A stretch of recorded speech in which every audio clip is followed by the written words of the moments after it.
It is Miss J, and I am here with you on a Saturday morning live for one of the first times in a month or so.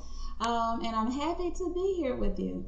So today we are going to talk about feedback, a great component for growth. We all are striving to grow, or hopefully, especially if you're on my page or following my channel, subscribe to my channel. I am here for the forward thinking, the growth oriented, the continuous learning population. And so if that is not you, please stay, because hopefully we can make that transition together. But if this is you, then I want to talk about feedback this morning and what feedback can do for us, whether it is positive feedback or constructive feedback. There are multiple different ways that we can get feedback, but I want to talk about how to be an appropriate or a giver of feedback that can be effective and a receiver of feedback, ways to be effective in receiving and giving.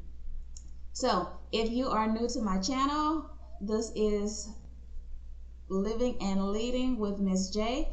I am Miss J, a coach, a consultant, and an all-around just forward-thinking, moving forward ally for those who are looking for their next level in their life, in their relationship, in their career, etc. So that's what I do. That's who I am. If you want to find out more about me, feel free to reach out or visit my website, www.missj.com. And you'll see information about my bio, my background, and how to follow and keep up with all of my endeavors. But on Saturday mornings, I usually come to you, sometimes in live, sometimes pre-recorded, especially pre-recorded since it's summertime. And listen, outside is open. So because outside is open, I've been trying to get out there, still being safe, still being masked up, social distancing, and hand sanitizing. However, the goal is to enjoy life. And so I have been trying to do that while the weather is fine and the days are beautiful. So today I'm live with you. I hope that you can see me. I hope that everything is working properly. I'm going to go on over here to make sure that this Facebook feed is working great so that we can just get on into the topic.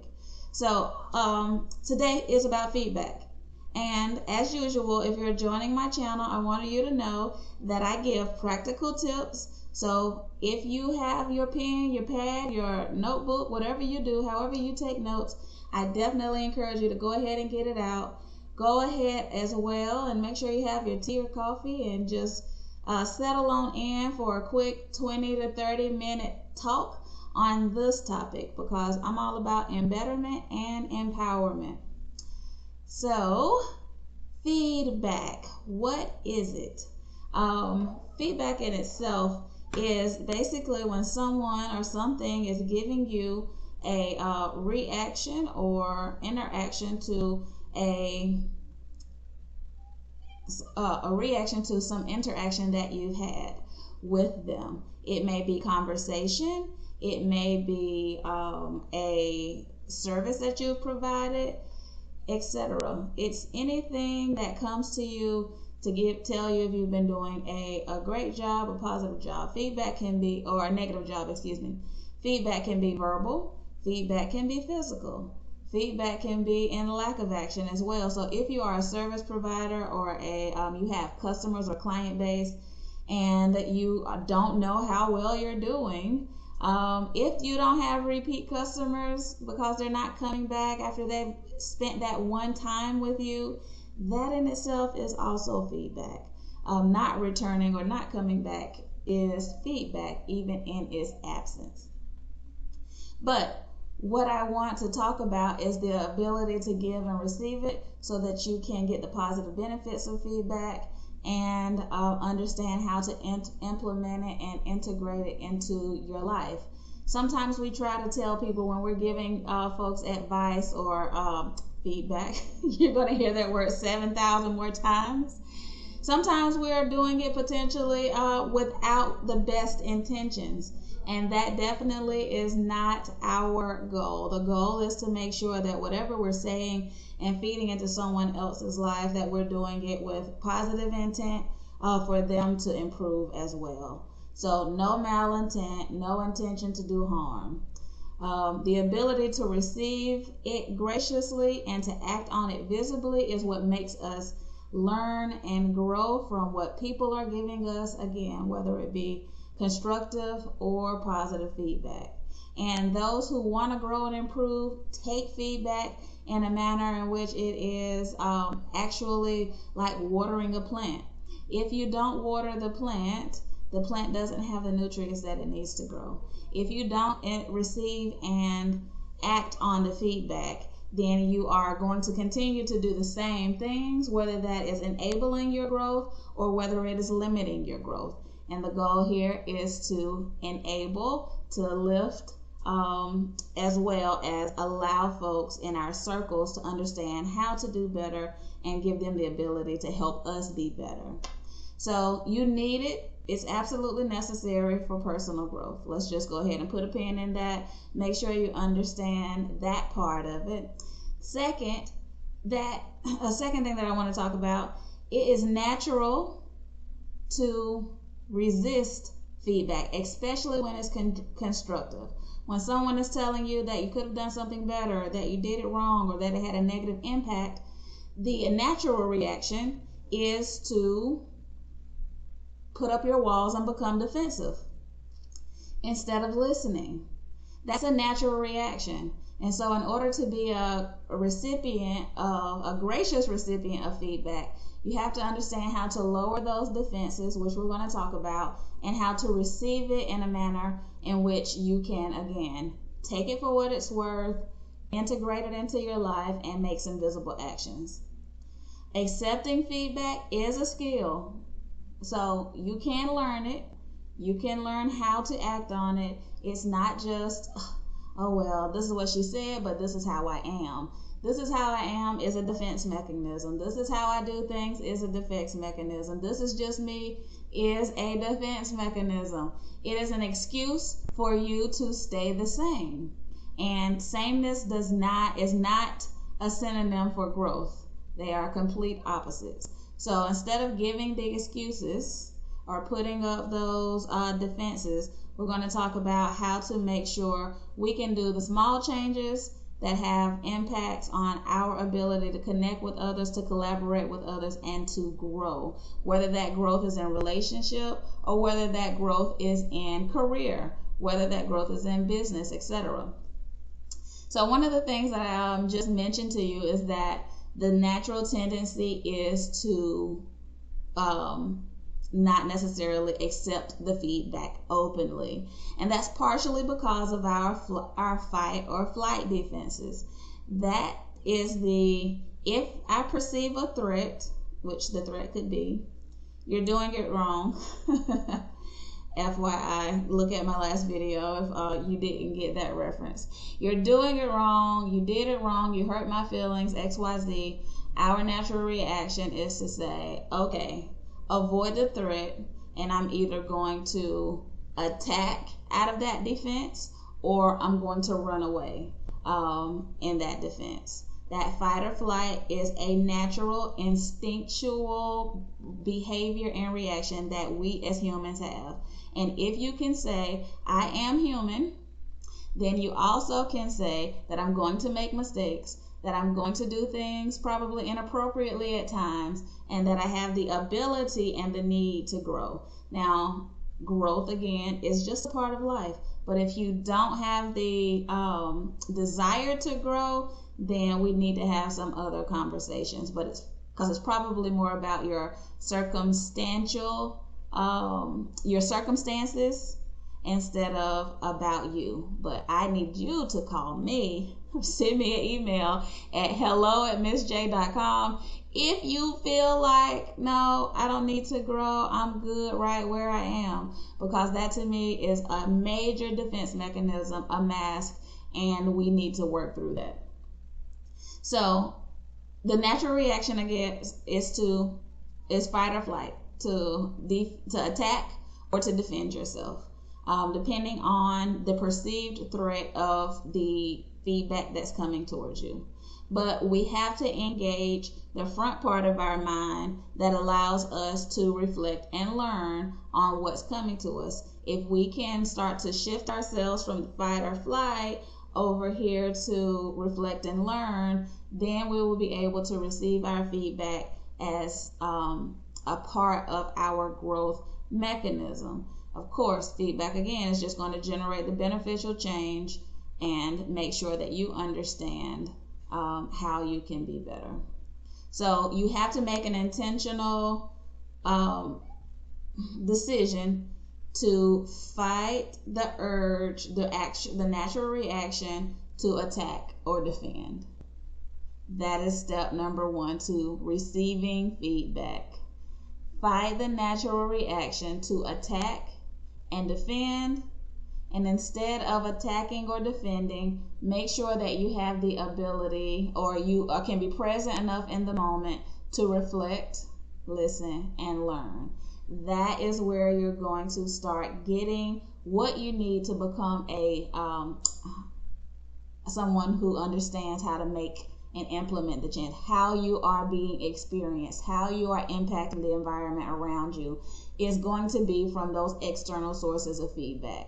So reflect, listen, and learn instead of attack or defend. All right, so this is something that you want to think about when someone's giving you positive feedback. Now, we've been getting feedback since the day we came out of the womb. Especially when you're in the process of learning. So when you're learning how to crawl, you're learning how to walk, you're learning how to talk, there are positive reinforcement activities that parents give to make sure that their kids understand that this is the right thing and this is the wrong thing. This is how you do it and this is not how you do it. Those are feedback. Those are examples of feedback that we've been receiving consistently throughout our lives. So if someone is learning how to crawl, you applaud. When someone learns how to walk, you applaud. When they say their first words, you get super excited. Those are the things that help us understand that we're growing in the right direction. If you can take constructive feedback in the same way and say, okay, this is about growth. This isn't about an attack on my character or attack on my behavior potentially, then we can get to receiving the feedback effectively. So think about it from a growth perspective. If someone says, the way you interrupted me, or you consistently interrupt me, and you go, okay, I might recognize I have a bad habit of doing that. So in order for me to understand how it's impacting those that are around me, I need to listen to how it made him or her feel, and I need to recognize what a better or alternative action could be. It is about making sure you're taking the feedback and figuring out how to make it about your growth. There are going to be some blind spots. There's going to be things that you do or that you might get feedback on and you don't know. You don't even know that you do that. You don't even know that you are exhibiting a behavior because sometimes it's just something that happens, again, instinctually or subconsciously. I don't know that I roll my eyes, or I don't know that, I tune out at this particular point. My eyes glaze over after 15 minutes of sitting at the table and being in the meeting. And what that glazed over look is saying to my peers or my supervisor or whatever the case at the table with me. So when someone says, hey, Jay, you are like, you glaze over and you tune out when we're talking about these things, and it just tells me that you're not interested, that you're not being a team player, whatever the case may be. Instead of me defending that action, I could go, oh, I didn't even recognize I was doing that. At that particular point in time, XYZ, I was thinking about how I could contribute, whatever the case may be. But you then, since you are aware, now you can begin to activate, implement change. Another thing that we want to do, another thing that we want to do is to make feedback more normal? Can we normalize constructive feedback? Can we normalize telling our friends and our colleagues that there are things that they could be improving on, and not in a way that I'm belittling you, but that I'm doing it out of the generosity and kindness of my heart? Can we normalize telling our family members the things that they do that may be a turnoff? Because when we get that feedback, again, the goal is to make not only me better, but those around me better, so that we can all be better together. You are not the first person that's going to get negative feedback. You won't be the last. But you can be someone who, when you're giving feedback, you're doing it in a way that is going to make it a growth opportunity instead of something that tears down the other person. So feel free to make sure that you are giving it. And one of the easiest ways to give constructive feedback is to depersonalize it. So not to make it about that person, or like I said, attacking the character of who that person is, but more about the behavior. So in the former example, I said, Jay, your eyes glaze over 15 minutes into this meeting. That is about the action. That is about the action that I can observe, that everyone else can observe, and it's not about Jay. However, if I said, Jay, you just be so disinterested, you just tune out, you're not even present, whatever the case may be, that feels a little more personal. Because it's like, what do you mean I'm not interested? What do you mean you don't know what's going on? I'm going to go into that defense instead of receiving it, because I can listen to my eyes are glazed over and I'm just like, I zone out. That's something that you can see. That's something that other people can see. It's more objective, and it's not about who you think I am. Someone who just doesn't care about what's being discussed. And so you want to make sure that you talk more specifically about the action instead of the person. And another tip for giving feedback is to make sure that you are focused on how to improve, right? So what could I do better? What could I do differently? And I invite you to provide suggestions when you're giving feedback, or to work collaboratively with the person that you are providing feedback to, so that they can come to a conclusion on how to be better.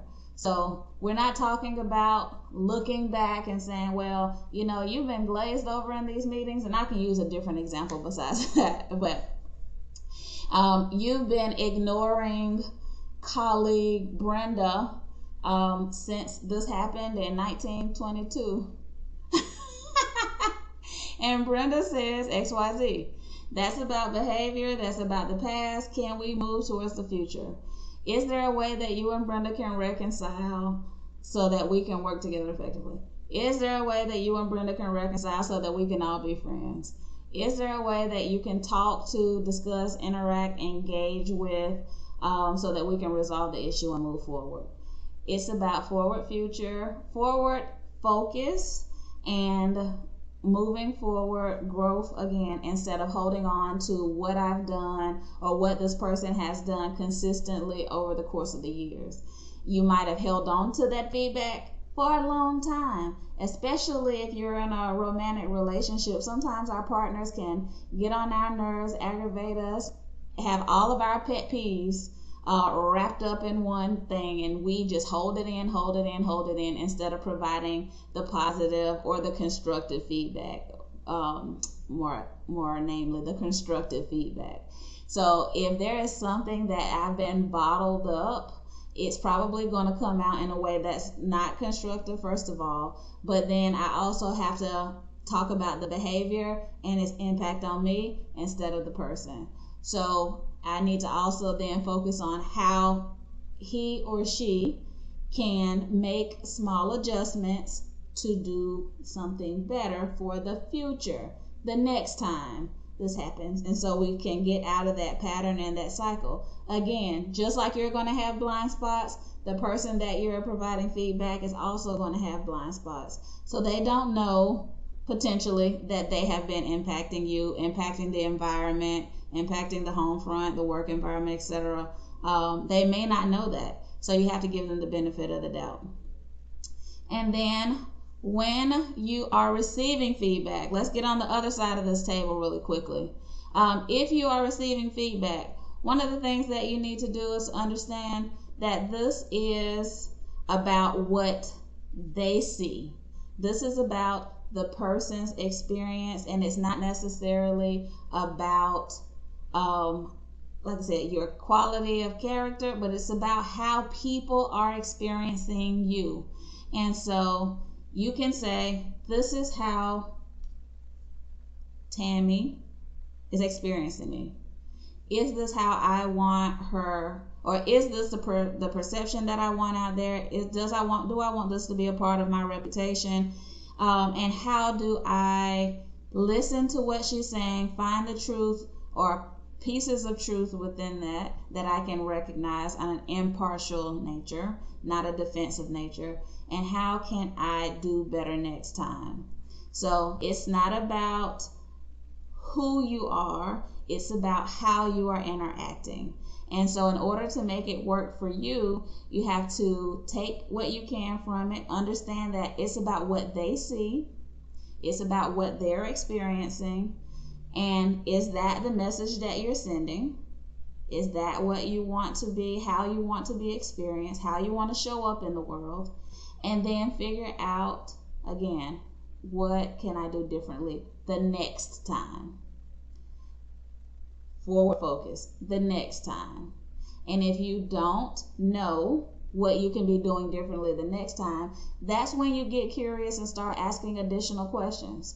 That's when you say, okay, Tammy, thank you for that feedback. But can you give me an example? Can you tell me how I could have been doing that differently or better? Seeking feedback from those that you are engaged with in a work environment, relationship environment, even parenting. Sometimes we don't get that right. We're all trying to figure it out. How could I have done this differently? Or what do you suggest? What are some ways that I can better manage the situation that happened? So get comfortable with receiving the feedback. Again, sit in that space with a reflect and learn outlook instead of a defend or attack outlook. And then get curious. Get curious about what they're saying, how they've been feeling, how they've been experiencing you, and for how long. You know, I know I've just said it's not about the past, it's about the future. However, if someone's been holding something in and they finally let it go, you might want to not only take action on repairing the behavior, but also kind of mending the bridges so that what you're doing and the changes that you're implementing on the next phase feels more genuine, true, and authentic. You want to build and regain that trust. So it is your job after that. After you've asked the questions, you've gotten the feedback and the insight, it's your job to get busy and to start figuring out how to do things differently.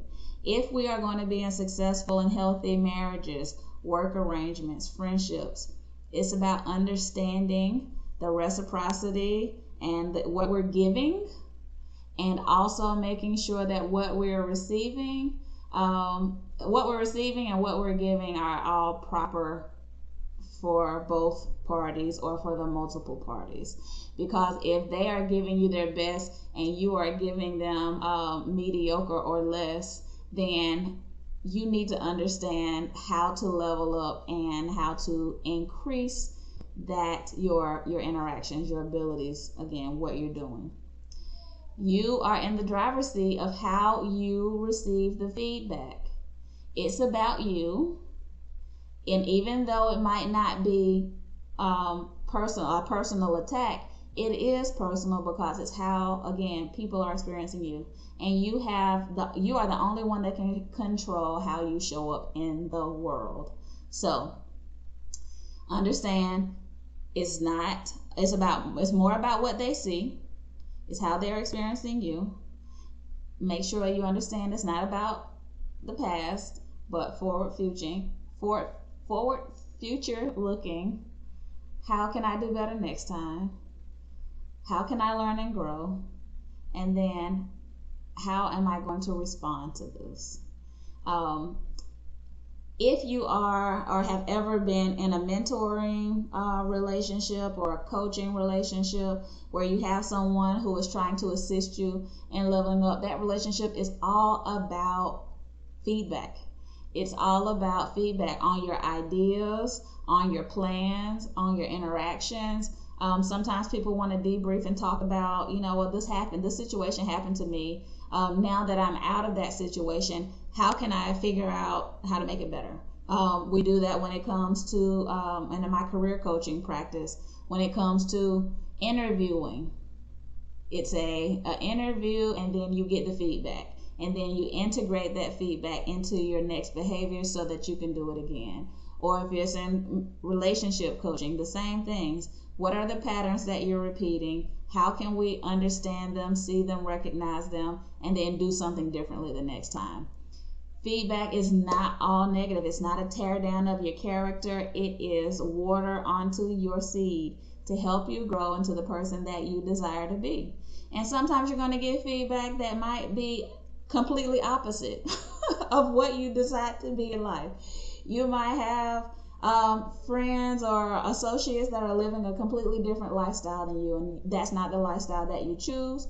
You might want to take that with a grain of salt. However, when they are trying to help you be aligned with the person who you desire to be, that is the feedback that you want to act on. That is the feedback, the type of feedback that you want to give, especially when you see there's misalignment in those that are around you. I know you're trying to be the best. I know you're trying to be the boss. I know you want to have a healthy marriage, but these behaviors, interactions, etc. are detracting from your ability to do that. And so I'm going to give you some input to help you understand how maybe you can do that a little bit better. That's what real friends do. That's what coaches do. That's what good partners do. That's what mentors do. And hopefully, maybe you have a great supervisor. That's what your supervisors do. But find a trusted ally or resource who can do that for you. Because if no one's saying anything to your face, they're probably saying it behind your back. And that's not what you want. You want to be aware of how you are impacting your world. So that's my spiel. I hope that this is beneficial to you some way, especially as you enter into your next week. You get curious about, what's going on around you, how people are seeing you. I have a lot of clients who are like,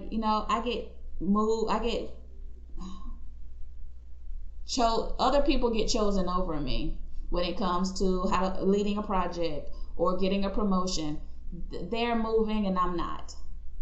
And that self-awareness or that lack of feedback, the lack of self-awareness or the lack of feedback is part of what we start working on, because you need to be opening up the pathways of conversation and allowing people to give you feedback. They need to give you the feedback, and then you need to learn how to act on it positively so that you can implement it. That's a lot of what I do on a day-to-day basis in my leadership coaching, my career coaching, and in my consulting. So I hope that, again, if you are tuning in late, those that I see you, I'm glad to be with you this Saturday live. But if you need to watch this on replay, or if you want to reach out to me because you feel like you're stuck and you don't know how to move forward, it's probably because you can't recognize what is holding you back. And so you need feedback and input. There are several different techniques that I can help you integrate, not necessarily just, through a coaching relationship, but understanding your situation and then giving you some recommendations on how to get the appropriate feedback. And then you can come back and watch this video and figure out how to act on it. So thank you so much for joining me. Again, if you have not tuned in to the YouTube channel, I definitely want you to go over there and subscribe, because I will be starting to live stream on YouTube in the next couple of weeks instead of Facebook. This video will be posted on the YouTube channel, but definitely make sure you like and subscribe to Living and Leading with Miss J, and you will get all of the updates. So I hope that this Saturday is great for you. It's going to be a beautiful day, and make sure that you take care of yourself and each other. I don't know who says that. It sounds like something that Ellen says. But if you need me, just reach out, hello@missj.com, and I will be in touch with you soon. Have a fantastic weekend.